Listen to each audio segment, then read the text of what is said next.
diarios, siguiendo, como le gustó el gerundio a Nati, y no están llegando las medialunas del Pulqui de Entre Ríos 484, y tampoco está llegando, porque no es hora, la pizza de pizza, claro, que es en Nicaragua 4896, una pizza realmente increíble, pero bueno, tenemos que ir a comer pizza. Muy bien, acá todos sin diarios. Ahí va. Estamos ya con Maldonado. Hola, ¿cómo estás? No sé si nos escuchás. Hola, buen día, ¿qué tal? ¿Cómo te va?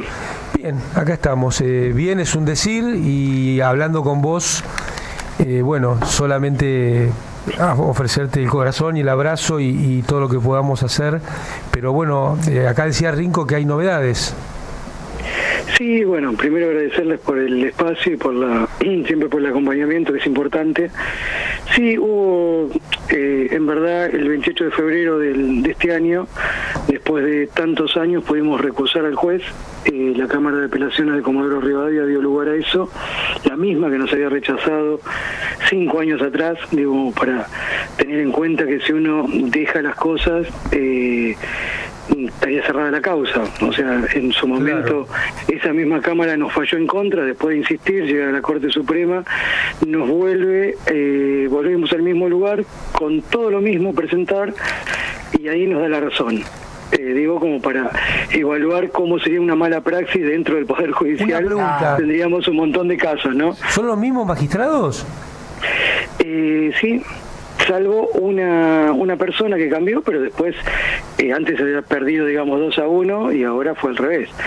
Con la diferencia de que la secretaria de un juez que estaba ahí ahora tocó de fiscal. O sea, quien alguien estaba en contra ya antes, ahora fue fiscal en favor nuestro. Digo, como esas cosas que un día, viste, te encontrás, lo tenés de tu lado, al otro día del lado de enfrente, y así va, y uno tiene que convivir con ese sistema que más de ustedes tendrán la razón de cómo poder revertirlo, porque la verdad que esto lo digo para entender todo el tiempo que cuesta uno luchando con el Poder Judicial, para que después nos den la razón y de esa manera la causa trasladarla a Ushuaia, donde este juez hace lugar a todas las peticiones que nosotros fuimos marcando durante el primer año de investigación del anterior juez, que era Geral, y en una de esas cosas era que había que ampliar todos los puntos periciales de la autopsia. Es lo que viene a cuenta ahora, que sale el informe palinológico, en el cual dice que el cuerpo de Santiago no puede haber estado más de 30 días en ese mismo lugar. Y eso, como dice ahí la doctora Bertoia, dato mata relato, porque en realidad todo lo que venimos insistiendo, y hasta a veces uno se siente de una manera que dice, che, estoy repitiendo todo el tiempo, insisto con algo, pero no es una cuestión de fe, sino es una cuestión de que hay un montón de pruebas que certifican eso, que no es una cuestión de repetir. Entonces, bueno, en este momento dice, bueno, ahora lo está diciendo una palinóloga, que lo que está haciendo es ampliar el informe que fue tomado por el juez con la parte que él le servía, no con el informe total, y ahora se abren otros caminos en el cual, si el nuevo juez que está, que es Federico Calvete, hace lugar a todas las presentaciones que nosotros fuimos sosteniendo en ese tiempo, o presentando, digamos, se podría ver una ventana de saber qué pasó con Santiago, que es lo más importante. Sergio, ¿cómo te va? Te saluda Rinconet. ¿Cómo andás? Y para recordarle a la audiencia, hay una letanía que vuelve una y otra vez para como argumento de parte de Bullrich, del Ministerio de Seguridad de aquel entonces, que es para cortar de cuajo toda discusión. Dice, miren, hubo un informe de N cantidad de peritos de parte, peritos, etcétera, que llegaron a la conclusión que Santiago efectivamente estuvo ahí todo ese tiempo. ¿Qué hay de cierto en esta versión? Es esto que vuelve a repetirse. Creo que vuelven a decir lo mismo. Esto ya está saldado. Una serie de peritos de ambas partes reconoció la versión oficial. Bien, si tenemos un poquito de tiempo les especifico un poco. Porque esto es como algo a veces de se ahogó solo, ¿no? Fue lo que se instaló en un momento. Primero es que de esos 55 peritos que dicen solamente estuvieron 26. El resto de las personas es gente que estuvo filmando, participando, que no tenía nada que ver con algo médico. Y después estuvieron 2 personas al lado del cuerpo de Santiago. Hay cosas que son simples. Imagínense ustedes al lado de la mesa meter 55 personas y estar trabajando en un cuerpo. Es algo ridículo. Pero como lo ridículo acá se repite y no importa, entonces bueno, fueron 2 personas.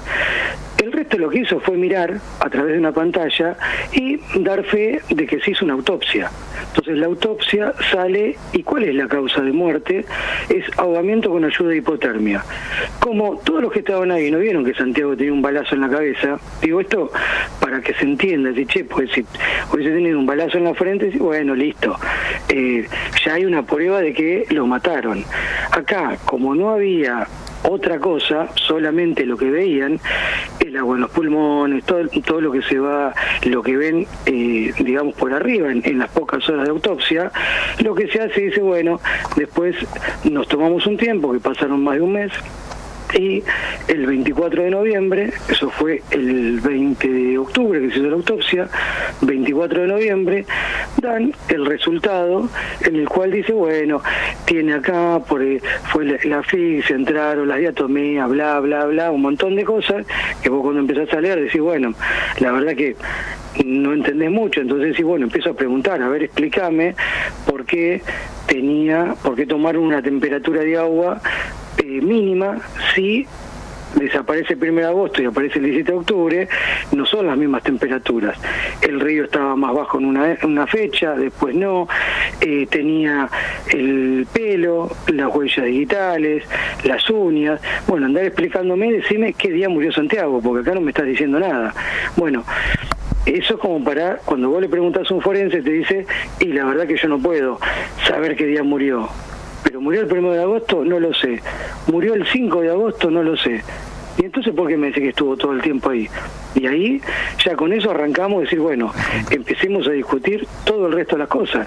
Pues si vos me estás diciendo que tiene microorganismos en los pulmones que son distintos al lugar donde se lo encuentra, no me puede decir que estuvo 78 días en el lugar en donde hubo 3 rastrillajes y ahí no había absolutamente nada. Claro. Porque yo fui al lugar el día 3 de agosto y en ese lugar no había nada. Ahora, es una cuestión de mi palabra contra el resto. Entonces yo no fui con un escribano para certificar, porque lo que menos me iba a imaginar que después iba a aparecer en ese lugar. Y para eso no es mi función, porque yo lo que hago es reclamar y buscar a mi hermano en ese momento. Ahora, el Estado es el que me dice que fue en 3 oportunidades ese lugar, o son todos unos inútiles, y Santiago estaba escondido abajo de la tierra, por 50 centímetros de agua, como se lo encuentra con una campera celeste, claro, que es otro punto a debatir, porque cuando desaparece estaba con una campera negra, y la campera abierta, decís, che, estuviste en 50 centímetros de agua, la campera abierta, inflada, y no te vio nadie. O sea, hay una cuestión que estamos, y aparece a 7 metros de la orilla, que en el momento que el agua estaba más baja, no había 7 metros, había mínimo, habría 1 metro, que es lo que se repite después yendo otro 1 de agosto. Y a medida que va pasando el tiempo, y si está esto se ahogó, porque no hay otra cosa, y nadie está discutiendo la autopsia. Yo no digo, che, la autopsia está mal hecha, no fue el ahogamiento con ayuda de hipotermia. Lo que estoy diciendo es, acá hay un montón de dudas que nadie me las dice. Claro. Porque ¿por qué tenía los billetes en el bolsillo? ¿Por qué tenía 2 huellas con distintos ADN en una tonfa que tenía en el bolsillo? Porque había una anotación, y esa anotación estaba la tinta como si no se hubiera mojado. ¿Por qué el juez rompió la cadena de custodia del DNI? ¿Por qué no se hicieron distintas, no allanamientos, sino medidas al otro día que aparece el cuerpo, sino que la hacen casi 2 meses después, con otro río? Nunca se hizo una reconstrucción de lo que pasó ese día. No se pone en tela de juicio la represión, el ingreso de más de 100 gendarmes al lugar, persiguiendo a alguien, donde hubo una cacería humana, donde una de las personas que estaba ahí, al otro día va ante el juez a reclamar sus pertenencias, el juez se las entrega y no le pregunta nada. O sea, hay cosas que son hasta a veces ridículas, pues che, entraste en un lugar, son todos delincuentes los que estaban ahí adentro, vos los tenías que detener, y resulta que al otro día cae un chileno y te dice, vengo a buscar las cosas que ustedes me secuestraron ayer, se las entrega el juez y no le pregunta nada, por nada de lo que estaba haciendo. Y esa persona sigue 20 días más, era payador, o sigue siendo payador, por la Patagonia, mientras nosotros buscando a Santiago, y no dijo absolutamente nada, y aparece al tiempo haciendo una nota y declarando que le habían gatillado y la bala no había salido. Y él estaba con Santiago. Nunca se tomó declaración de todo eso, nosotros nunca pudimos presenciar, nunca presenciamos las declaraciones de el famoso testigo E, que cuando yo supuestamente lo conozco, hablaba de una forma y después veo un informe presentado en el cual le tomaron declaración a él solo, no participó en ninguna de las querellas, no tuvimos acceso a conocerlo, o sea que no sabemos si es esa persona o no es, y así varios de los que estuvieron ahí no se le tomó declaración, no se le tomó declaración a los gendarmes, ningún gendarme fue a declarar por la causa, no me tomaron declaración a mí. Digo esto porque yo estaba en el lugar que aparece el cuerpo y vi que el perro rastreador que íbamos arriba en Gomón nunca dijo nada. Se supone que tiene que ladrar cuando encuentra un cuerpo. ¿Cuándo aparece el cuerpo? Cuando nosotros decidimos irnos. Nos vamos, llegamos a la ruta y viene el juez a buscarnos, que le pareció que vio algo. Y cuando fuimos estaba Santiago ahí saludándonos, porque hasta parece, viste, muy bizarro todo en la manera que aparece, que de la nada pues habíamos estado ahí y no había absolutamente nada. Esto, bueno, puede ser, uno tiene la cabeza en otra cosa, o sea, no me puedo poner a yo discutir diciendo ahí no había nada, porque no tengo las pruebas. Ahora, del otro lado tampoco hay ninguna prueba que certifique que Santiago estuvo los 78 días ahí, porque no me lo dicen. Y la otra también es que esto digo, nunca se hizo una reconstrucción, que eso es lo más importante. Y a su vez hay un informe del gendarme Manuel Ichazú haciéndolo a la misma hora que estaba siendo atendido en Esquel. Entonces el tipo se pudo teletransportar 90 kilómetros para hacer las dos cosas a la misma vez.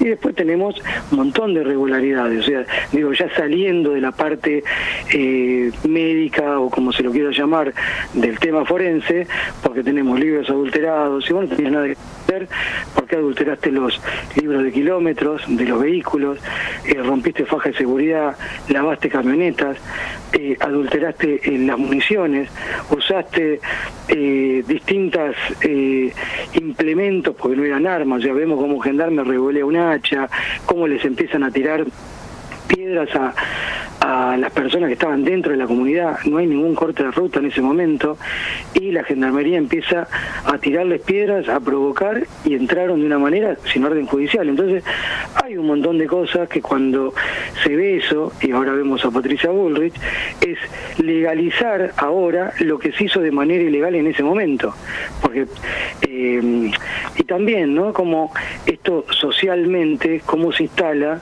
que alguien como Santiago, yo ahora estoy en la casa de mis viejos, en un lugar que es 25 de mayo, donde en su momento salieron a cortar rutas por la 125, que bien podrían ser los primos tuyos de los sin tierra, sí. Porque a veces hay que tomárselo un poco con humor, sí, porque si no también es medio denso el tema, sí. Y avalando eso, y muchos de ahí fueron concejales, se metieron en política, y ahí usaron una causa políticamente, y después se ponen en contra de un pibe que se fue a solidarizar con una comunidad que lo único que está reclamando es el 3% de territorio que se le robó. O sea, no es que están reclamando el 100%, es de, che, bueno, me quiero quedar con tu casa. Eran 650 hectáreas de Benetton, que tiene 1 millón. Y después empezamos a discutir cómo fueron, cómo las adquirió, que ya lo había denunciado Osvaldo Bayer 50 años antes de que vaya a Santiago. Osvaldo Bayer va al mismo lugar por una carta que le escribe el cacique Prane, diciéndole que les están robando las tierras, y después lo que hacen es cambiar de personas. Se van unos y vienen viene Benetton, y con la misma secuencia a Osvaldo Bayer lo echa a Gendarmería del lugar, o sea, lo detiene, lo nombra persona no grata, y después se repite la historia con Santiago, que no tiene la posibilidad de volver porque la misma fuerza involucrada 50 años atrás es la misma que le hace la custodia a Benetton, y eso pasaron distintos gobiernos y nunca se pudo sacar. Entonces hay ahí también un montón de cosas para rever del por qué terminan ahora Patricia Bullrich avalando todo eso y creando el Comando Unificado para proteger a los grandes terratenientes. Entonces, todo lo que se hizo, si hacemos foco en el 2017, de todo lo que se fue haciendo, Amado víctima también de esa persecución, y todo lo que ya sabemos, tiene que ver con que ahora todo lo que se hizo de una manera ilegal, ahora ya está bien visto y ya está avalado por el Estado. Vinieron a blanquear todo eso. Para no irme tanto de tema, vuelvo al tema de la palinóloga, que es recontra importante y que ya abre una ventana para que también el resto de los peritos puedan ampliar su mirada, y de hecho nos aceptaron algo que el juez anterior siempre nos había rechazado, era nosotros no podemos poner el equipo de antropología forense como perito de parte porque ya fueron consultados y son parte de la causa cuando se lo buscaba a Santiago, entonces no pueden estar las mismas personas, con lo cual nosotros recurrimos a Equitas, que es un grupo de mujeres forenses que también se formaron dentro del EAF, y ahora nos aceptaron ellas como perito de parte, que antes lo que decía el juez general era que traer personas de afuera atentaba contra la soberanía nacional. No atenta que Benetton tenga 1 millón de hectáreas, que Lewis tenga la frontera con, con no Chile. saben la cantidad de mensajes, Sergio, de oyentas y oyentes, mandándote solidaridad y sobre todo fortaleza para tu lucha, ¿no? Bueno, muchísimas gracias. Sergio. A veces por ahí se hace un poco extenso porque no, está muy bueno, como para englobar todo, porque también pasaron 7 años y nos vamos perdiendo de distintas aristas que se van tejiendo ahí. Está muy bueno. Sí, perdón. Sergio, ¿qué tal? Te habla Natalia Salvo acá. Te escuchaba desde el principio atentamente y tocar un punto nodal con lo que tiene que ver con el Poder Judicial. Vos hablaste incluso de mala praxis, hablaste de pruebas adulteradas y de ausencia incluso de pruebas y de negatoria de incluso el derecho de ustedes para proponer, ¿no? Quería resaltar esto que es importante, porque a veces cuando hablamos del pedido de justicia, sobre todo un caso como el de Santiago, tiene que ver con los resortes institucionales del Poder Judicial y también con la connivencia que existió en ese momento con otros poderes del Estado. Y esto del relato tiene mucho que ver con las pruebas. En un proceso judicial, si no hay pruebas, no se puede acreditar una determinada versión de los hechos. Y todo esto que estás diciendo, Santiago, con respecto a la causa de muerte Sergio, de Santiago, con el proceso adulterado, con la connivencia de jueces, es fundamental para que la gente lo entienda, porque si se pudo instalar una versión como Santiago se ahogó y demás, fue justamente por un accionar absolutamente deficiente, connivente de cierta parte de ese sector del Poder Judicial, y entender que solamente podemos reconstruir la verdad y el pedido de justicia con pruebas, con datos, como citaste a Luciana Bertoia. Bueno, además, agradecértelo profundamente, y esto, ¿no? La lucha constante, el tesón, el perseverar, el hacerlo dentro del marco de incluso este Poder Judicial deficiente, es para destacar y enaltecer, sobre todo cuando estas cosas están cruzadas por el dolor también, ¿no? Y pienso en lo de Santiago, Sergio, y más cerquita pienso en Loan. Claro. Y pienso también en Milagro Sala, ¿no?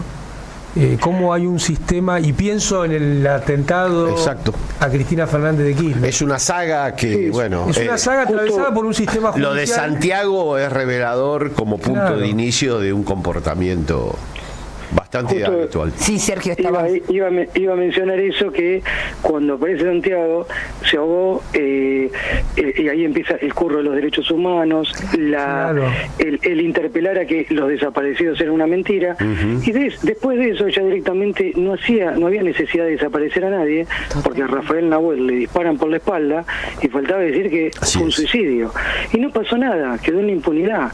Sigue el prefecto que se lo encontró, que se encontró como la gendarmería adulteró, que tenía pólvora en las manos, está todo impune y los responsables están libres. Y después, cuando viene el intento de magnicidio, pues antes esto, cuando se habla de lawfare, arranca justamente con el llamado de Milagro Sala, cómo se destruye una persona que no se la condena, la tienen ahí, y eso es el ejemplo, como poner acá el chivo expiatorio para que todos vean y aleccionar. De esa manera lo hicieron también con Santiago, y después cuando pasa lo de Cristina Fernández, siendo la vicepresidenta, con todo el poder político teniendo a favor, los responsables son los mismos. Empezamos con Milman, Patricia Bullrich, todo un aparato en el cual la impunidad, borrar celulares. Si esa persona tiene un intento de magnicidio y no pasa absolutamente nada, ¿qué nos queda para el resto? Que no tenemos la misma visibilidad.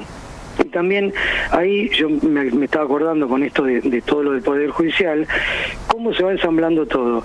En un momento lo detienen a Darío Nieto, el secretario de Macri.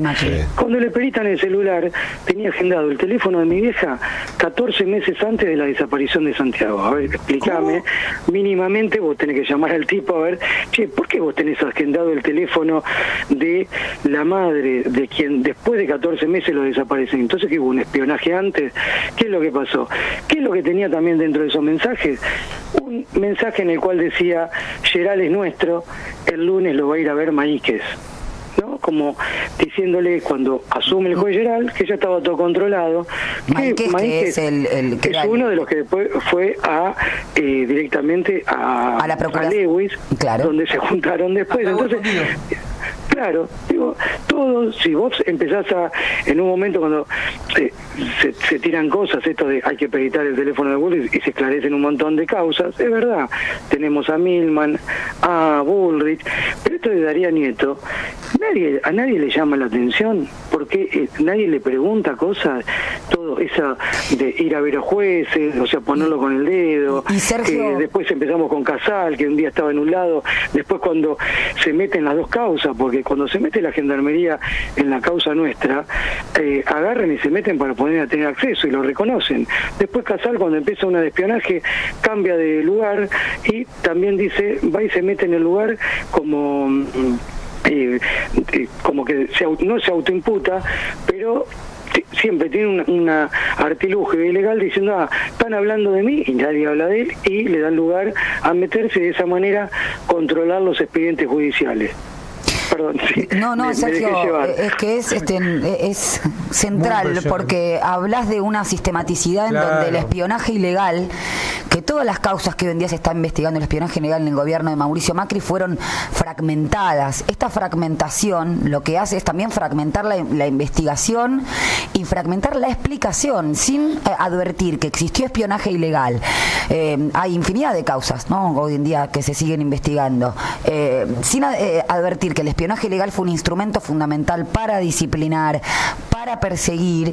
Tampoco se encuentra esta explicación que mencionás vos, que a partir de Santiago se empezó a validar un determinado discurso, el curro de los derechos humanos empezó a tener anclaje. Método y discurso. Claro. Método y discurso. Sergio, bueno, espero que algún día te hagas un rato para venir algún sábado a la mañana acá. Piso, Sergio. Está estaría bien, muy bueno. Buenísimo, bárbaro.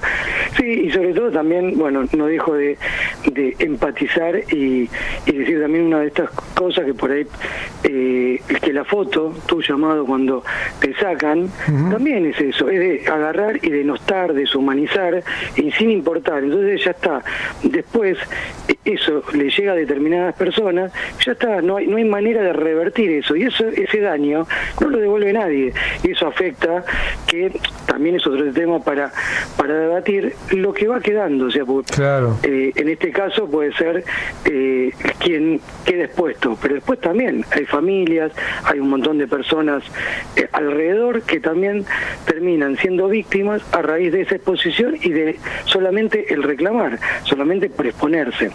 Bueno, son cosas que también hay que poner en debate, que más allá de las víctimas principales, que en este caso es Santiago, también es el resto y todo lo que va dando vueltas, que tiene que ver con esta injusticia porque social. En esas figuras, como bien vos decís, se empieza a trabajar sobre un inconsciente colectivo y sobre un demeritar ideas y acciones políticas que, bueno, no importa ya si fueron buenas o malas, como dijo Finocchiaro, sino que si vienen del peronismo, chau. Así que bueno. Todo es mala palabra, o sea, es como, es eso. Lo maldito. Ahora, hay algo que, cambiando un poquito de tema, metiendo, justo antes de ayer estaba el jueves, enfrente de donde fue el repudio a Milei. Sí. Hay un termómetro social que es totalmente diferente a lo que nos quieren meter en redes, y eso pasó espontáneo, y la gente empezó a salir desde las oficinas y lo empezó a repudiar, y eso no estaba armado, se creó en el momento. Entonces, la calle es la que marca otra cosa por ahí distinta a la que por ahí generan las redes o esta mentira que nos instalan. Así es. Bueno, de verdad, espero que un sábado te hagas un espacio para venir y bueno. Y felicitaciones, Sergio, porque Eso. lo que vos hiciste durante todo este tiempo fue un ejemplo para seguir. Y nuestros oyentes lo marcan con mucho, así con un abrazo muy fuerte te mandan, y lo hacemos por supuesto nosotros también, y gracias por seguir con la lucha. Bueno, muchísimas gracias a usted y también por el apoyo, pues sin ese apoyo es imposible hoy estar donde estamos, así que agradecido enormemente, y justicia por Santiago. Un abrazo grande. Justicia por Santiago. Que estén bien. Chau, chau. No, impresionante, ¿eh? La verdad que el recorrido.